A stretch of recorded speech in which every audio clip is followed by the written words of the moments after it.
بسم اللہ الرحمن الرحیم۔ ابے یار، تو ابھی تک تیار نہیں ہوا، ایسے ہی بیٹھا ہوا ہے؟ راحیل اور جنید ایک دم سے اس کے کمرے میں داخل ہوئے۔ اسکن تو خیر سے تیری ٹھیک ہے، ایک دم سے لش پش کرتی ہوئی۔ گاڑی پر بھی گلاب کے پھول لدے ہیں، وہی تیری پسندیدہ کلیاں، دیکھنا یار بھابھی خوش ہو جائے گی۔ جنید اس کا پکا یار تھا تو راحیل جگری دوست، کہیں کوئی کمی نہیں تھی، مگر سر پر صحرا باندھے وہ ڈر بھی رہا تھا۔ خوشی بھی تھی، جیب میں منہ دکھائی کی انگوٹھی بھی چھپا رکھی تھی، دماغ میں بہت ساری باتیں بھی سوچ رکھی تھیں، مگر دل کو ایک دھڑکا سا بھی تھا کہ کہیں سبین بھابھی اور فرقان بھائی والا حال نہ ہو جائے۔ فرقان بھائی کو اس نے ہمیشہ غصے میں ہی دیکھا تھا، نہ ڈھنگ سے کسی سے بات کی، نہ کسی دوسرے کی سنی، اور پھر سبین بھابھی کو لے کر ان کے میکے اور اپنی سسرال جا بسے۔ اب عید بقرعید پر ہی ان کی مسکین شکل دکھائی دے جایا کرتی تھی۔ وہ غصہ و روب داب سب ہوا ہوئے اور وہ ایک بیچارے ہو کر رہ گئے۔ کہیں تو بھی صرف بھابھی کا ہی نہ ہو کر رہ جانا، آنٹی اور سویرا کا بھی خیال رکھنا ہے تجھے، جنید اسے سمجھاتے ہوئے بولا تھا۔ وہ گھر کے سارے قصے سے واقف جو تھا۔ سویرا ابھی تعلیم حاصل کر رہی تھی، ویسے سویرا کا کوئی قصور نہیں تھا، مگر امی نے بھی سبین بھابھی کے ساتھ بنا کر رکھنے کی کوئی خاص کوشش نہیں کی تھی۔ دل کسی گلاب کے تر و تازہ پھولوں کی طرح کھلا ہوا تھا، مگر ساتھ ہی ایک خوف بھی تھا کہ پتہ نہیں وہ اسے اس کی مجبوریوں اور محبت و سمیت قبول کرتی بھی ہے کہ نہیں۔ گزارے لائق آمدنی، چھوٹا سا گھر، وہ تو الگ کرائے کا گھر بھی افورڈ نہیں کر سکتا تھا۔ امی اور سویرا کو علیحدہ اور ماریا کو علیحدہ راشن پانی خرید کر نہیں دے سکتا تھا۔ یہ زندگی کا کون سا موڑ ہے، خوبصورت پھولوں بھرا، خوشبودار، یا کانٹوں بھرا جو اس کے تھکے پیروں کو زخمی ہی نہ کر ڈالے۔ کمرے میں مدھم لائٹ روشن تھی، سارے کمرے میں گلاب کے پھول بکھرے پڑے تھے، اس کے ارمانوں کی طرح فرش پر بھی پھولوں کا ہی فرش بچھا تھا۔ روشن قندیلیں خوشبوؤں اور آرزوؤں میں ذرا سا بھی فرق نہیں، مہکنے میں آئیں تو سونے بھی نہ دیں، اور جو اگر پوری نہ ہوں تو مرجھا کر دل کے کسی پوشیدہ خانے میں غائب ہو جانے کا پتہ بھی نہ چلے۔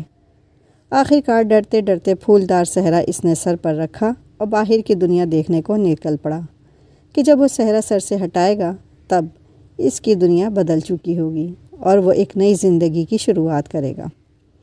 کیا پتہ اس میں غم نہ ہو، وہ اپنی لمبی مونچھوں کو تاؤ دے کر کہہ سکے کہ ہم سا ہو تو سامنے آئے۔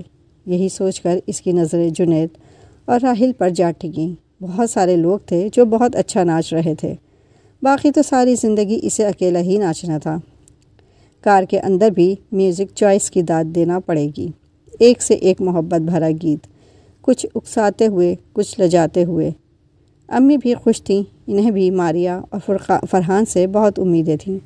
البتہ سویرا کی تیاری اس وقت عروج پر تھی، وہ آنے والے وقت کی خوبصورتیوں اور بدصورتیوں سے بے خبر ہلہ گلہ کرنے میں مصروف تھی۔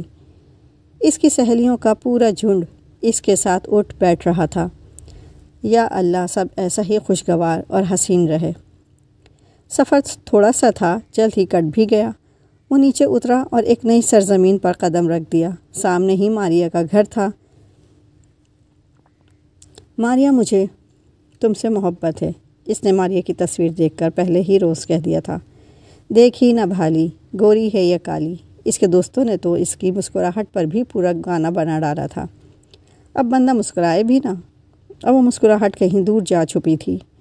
لڑکیوں نے اس پر پھول پھینکے، وہ بھی تھوڑے سے لوگ لے کر آئے تھے، ادھر بھی لوگ مختصر ہی شامل تھے۔ نکاح کے 3 بولوں کے بعد اس کے دل کی حالت عجیب ہو رہی تھی۔ وہ ماریا کو دیکھنے کے لیے بے چین ہوا بیٹھا تھا۔ کئی محبوب خواہشیں سر اٹھانے لگی تھیں۔ جیب میں انگوٹھی تھی، مگر دل سینے میں نہیں رہا تھا۔ وہ اس بھیڑ کو چیرتا کسی کی تلاش میں کھو چکا تھا اور وہ دیکھتا ہی رہ گیا۔ سامنے ماریا کی امی فرزانہ آنٹی تھیں۔ وہ کہہ رہی تھیں کہ ہر ماں کی طرح میری بھی خواہش ہے کہ میری بیٹی خوش رہے، میری بیٹی ماریا کو خوش رکھنے کی کوشش کرنا۔ ان کی آنکھوں میں آنسو تھے۔ ماریا کے ابو کی حالت بھی کچھ ایسی ہی تھی، ان کا بی پی شوٹ کر گیا تھا۔ وہ صوفے پر بیٹھے رہ گئے تھے۔ میں ان کے گھر کا طوفان اپنے گھر لے کر جا رہا تھا۔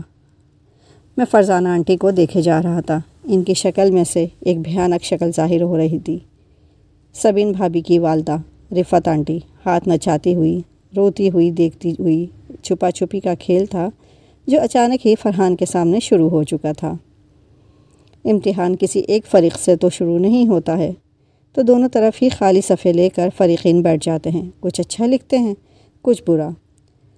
وہ صرف اپنی بیٹی کا اچھا چاہ رہی تھی۔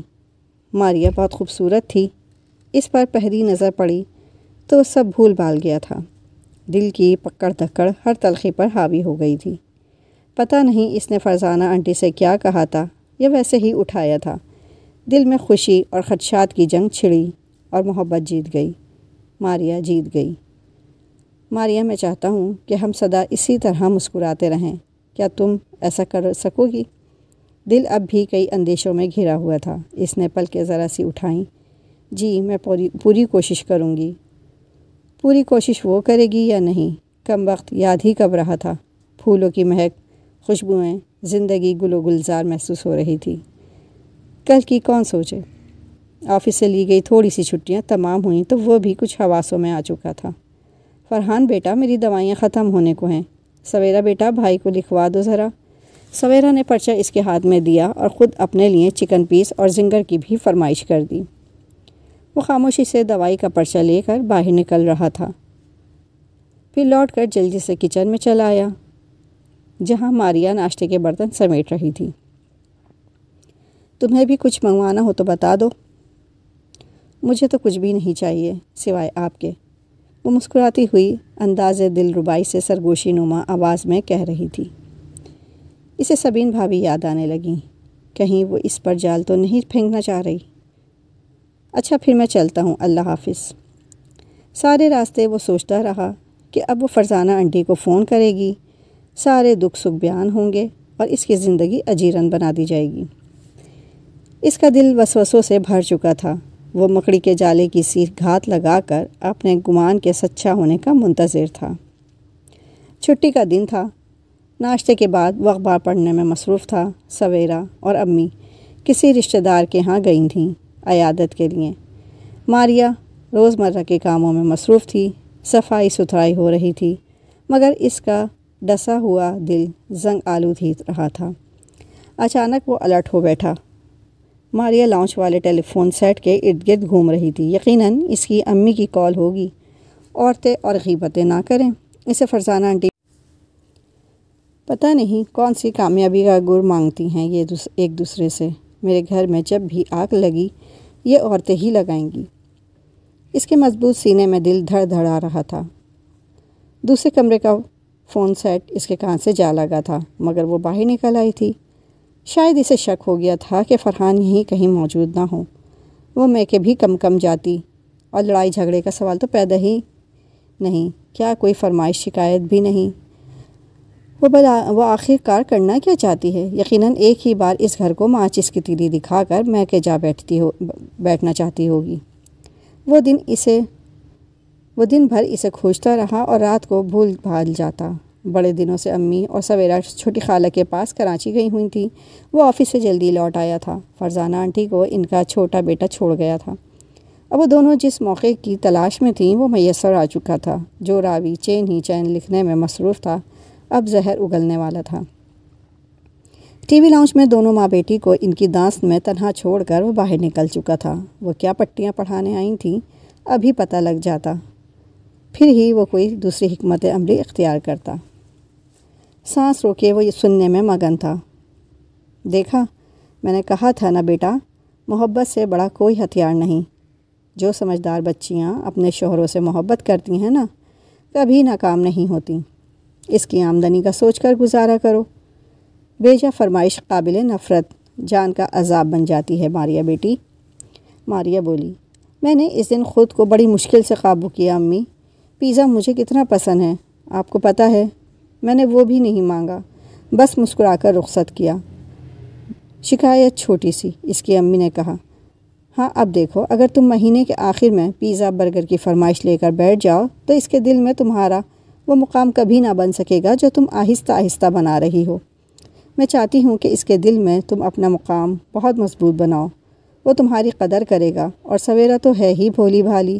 بیٹا وہ تو خیر شادی شدہ ہے، بچی ہے۔ لوگ شادی شدہ لڑکیوں سے بھی سمجھداری کی امید رکھتے ہیں، بچیوں سے نہیں، اور تم تو میری سب سے سمجھدار بیٹی ہو۔ فرحان کو تنگ نہ کرنا، نہ اس کے دل کا بوجھ بننا، نہ پچھتاوا، یہی تمہاری کامیابی ہوگی۔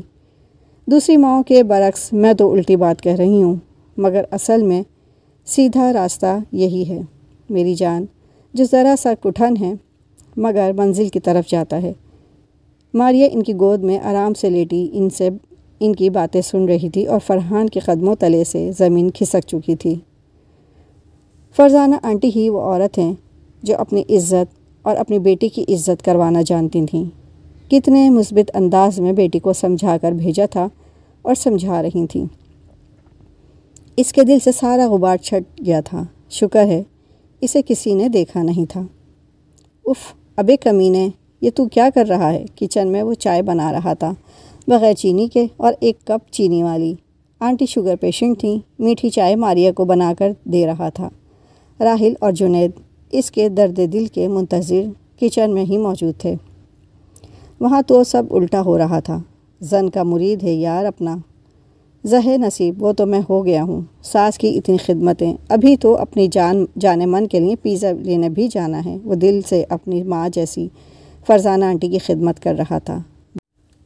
بھول گیا وہ سب تو، وہ چلائے تھے، چلو باہر اور چلو میرے ساتھ۔ میں واقعی سب بھول چکا ہوں، کیونکہ فرزانہ آنٹی الٹی باتیں کرتی ہیں، ایسی باتیں جیسی ہر ماں کو کرنی چاہیے۔ اگر آپ کو میری یہ کہانی پسند آئی ہو تو میرے چینل کو لائک اور سبسکرائب ضرور کر دیجیے گا۔ شکریہ۔